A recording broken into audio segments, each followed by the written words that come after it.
حضرت سعد بن ابی وقاص رضی اللہ تعالی عنہ وہ بیان کرتے ہیں کہ بنو امیہ کا دور تھا، اور بنو امیہ کے دور میں کچھ لوگ منبر پر برسر عام سیدنا علی شیر خدا کو برا بھلا کہنے لگ گئے، سب و شتم کیا جاتا، سیدنا علی شیر خدا رضی اللہ تعالیٰ عنہ کی شان میں تنقیص کی جاتی، برا بھلا کہا جاتا۔ تو کسی نے حضرت سعد بن ابی وقاص رضی اللہ تعالیٰ عنہ سے پوچھا، یہ امام مسلم حدیث لائے ہیں، پوچھا فقال ما منعک ان تصب ابا التراب، اے سعد بن ابی وقاص تمہیں کیا رکاوٹ ہے کہ ابو تراب یعنی علی کو تم گالی کیوں نہیں دیتے؟ تم علی یعنی ابو تراب حضرت علی کو تم برا بھلا کیوں نہیں کہتے؟ اور تو کئی لوگ منبر پہ کئی اموی مولوی، کیا اس دور کے اموی مولوی جو درباری مولوی تھے، دربار کی تنخواہیں حلال کرتے تھے، تو کئی لوگ برا بھلا کہتے ہیں، تم کیوں نہیں ان کو برا بھلا کہتے؟ حضرت سعد بن ابی وقاص رضی اللہ تعالیٰ عنہ نے جواب دیا، انہوں نے کہا فلن اسبہ، خدا کی قسم یہ کام کبھی نہیں کروں گا۔ پوچھا کیوں؟ فرمانے لگے مجھے آقا علیہ السلام کی اپنے کانوں سے سنی ہوئی 3 باتیں یاد آتی ہیں۔ میں نے اپنے کانوں سے آقا علیہ السلام کی زبان اقدس سے حضرت علی کے بارے میں، ابو تراب کے بارے میں 3 باتیں سنی تھیں، خدا کی قسم ان میں سے ایک بات بھی اگر میرے لیے کہہ دیتے تو کائنات کی ساری دولت سے عزیز تر ہوتی، ایک بھی میں محبوب رکھتا، مگر وہ 3 باتیں میں نے سنی علی کے لیے کہی، مجھے وہ یاد آتی ہیں، تو ان کو سن کر آقا علیہ السلام کی زبان مبارک سے اور یاد رکھ کر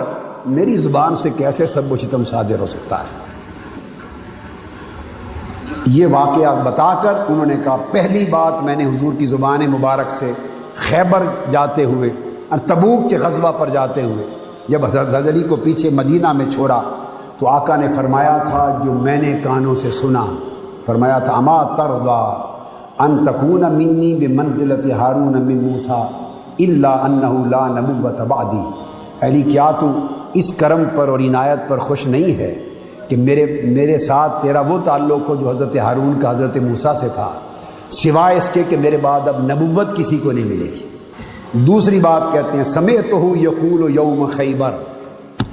کہتے ہیں دوسری بات جو مجھے یاد ہے وہ خیبر کے دن میں نے اپنے کانوں سے سنی تھی، آقا علیہ السلام نے فرمایا لأُعْطِيَنَّ الرَّایَةَ رَجُلًا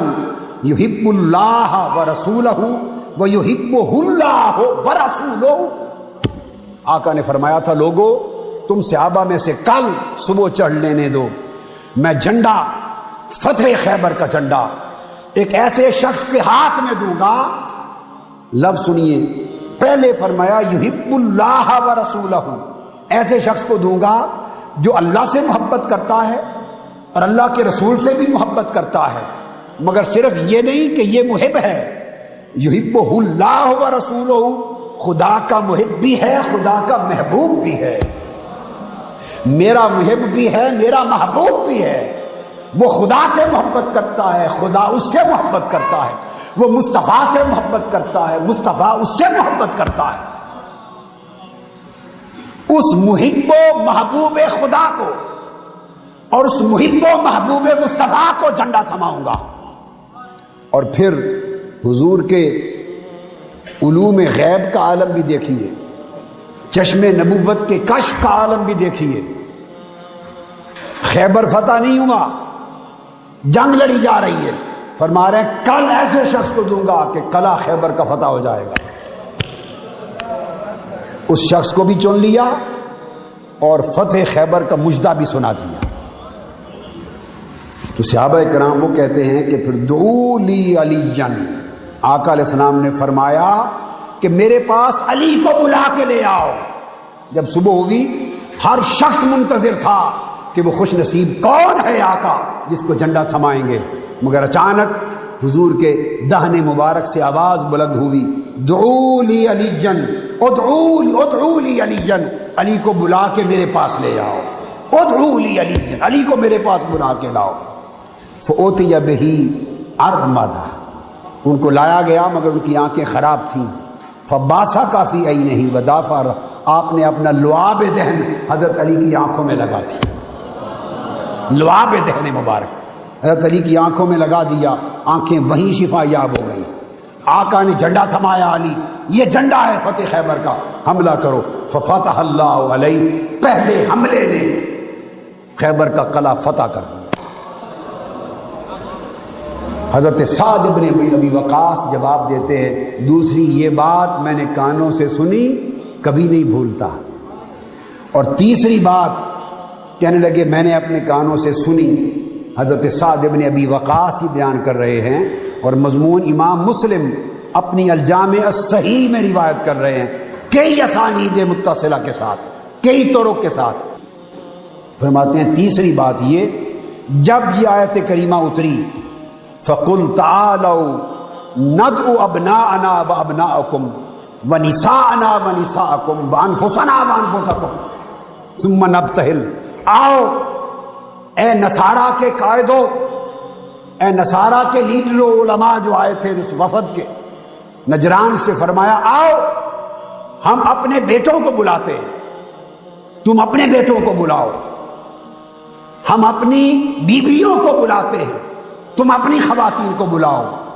اور ہم اپنی جانوں کو لاتے ہیں، تم اپنی جانوں کے ساتھ آؤ۔ جب یہ تین باتیں کہیں کہ اپنے بیٹوں کے ساتھ آتا ہوں، اپنی نساء کے ساتھ آتا ہوں، اور اپنی جان کے ساتھ آتا ہوں، جانوں کے ساتھ، جب تین باتیں کہیں تو سوال تھا کہ اب حضور تو حضور ہوئے، اب بیٹوں کے نام پر کون لایا جاتا ہے، اپنی بیویوں کے نام پر کون لایا جاتا ہے، اور انفسنا ہم اپنی جانوں کو لاتے ہیں، اب مصطفیٰ کی جان کون بنتا ہے، آج جانوں کے نام پر کون لایا جاتا ہے۔ جب یہ آیت کریمہ نازل ہوئی تو سعد بن ابی وقاص رضی اللہ تعالیٰ عنہ فرماتے ہیں دعا رسول اللہ صلی اللہ علیہ وسلم علی و فاطمہ و حسنا و حسینا، جب یہ آیت اتری تو حضرت علی نے آواز دی علی ادھر آؤ، فاطمہ آؤ، حسن کو بلایا، حسین کو بلایا، حسن حسین کو آگے کر لیا، علی اور فاطمہ کو ساتھ کر لیا، اور لے کے چلے اور ہاتھ اٹھا کے کہا اللہم ہؤلاء اہلی، اے اللہ یہ میری اہل بیت ہے۔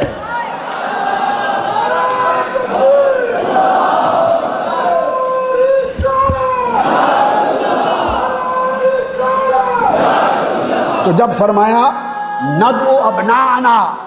ہم اپنے بیٹوں کو بلاتے ہیں، تو بیٹے کہہ کر حسن اور حسین کو قیامت تک کے لیے بتا دیا کہ لوگوں یہ میرے بیٹے ہیں، ان کا نسب میری طرف ہے۔ اس لیے آج بھی سادات کا جب نسب چلتا ہے تو حسن اور حسین تک جاتا ہے، حسن اور حسین کے بعد پھر بذریعہ فاطمہ الزہرا بارگاہ مصطفیٰ سے متصل ہو جاتا ہے۔ تو بیٹوں کی جگہ حسن اور حسین کے ہاتھ تھام لیے، اور جب کہا ہم اپنی عورتوں کو بلاتے ہیں تو نفس فاطمہ کو بلایا رضی اللہ تعالی عنہا، اور جب کہا انفسنا ہم اپنی جانوں کو لاتے ہیں، ارے ایک جان تو حضور کی اپنی تھی،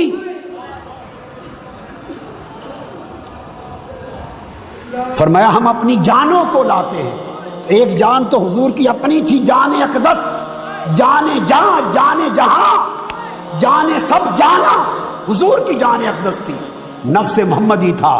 فرمایا انفسنا اپنی جانوں کو لاتے، دوسری جان کس کی بنائی اور اس کے اپنی جان کا ٹائٹل دیا، حضرت علی کو تھاما، اور اس قرآن کی آیت کے ذریعے علی کو حضور نے اپنی جان کہا، نفس علی کو نفس محمد کہا، ذات علی کو ذات مصطفیٰ کہا۔ یہ شرح ہو گئی اس حضور کے فرمان کی، یا علی انا انت منی و انا منکا، تو مجھ سے ہے اور میں تجھ سے ہوں۔ نفس علی کو نفس محمدی کا عین بنایا، یہ شان مظہریت عطا کی، اور پھر فرمایا اللہم ہؤلاء اہلی، یہ میری اہل ہے۔ یہاں پہ حدیث ختم ہو گئی۔ تو سعد بن ابی وقاص کہتے ہیں کہ تینوں باتیں زبان مصطفیٰ سے میں نے خود سنی ہیں، اب مجھ سے کیسے کوئی توقع کر سکتا ہے کہ میں اس علی کی شان میں سب و شتم کروں؟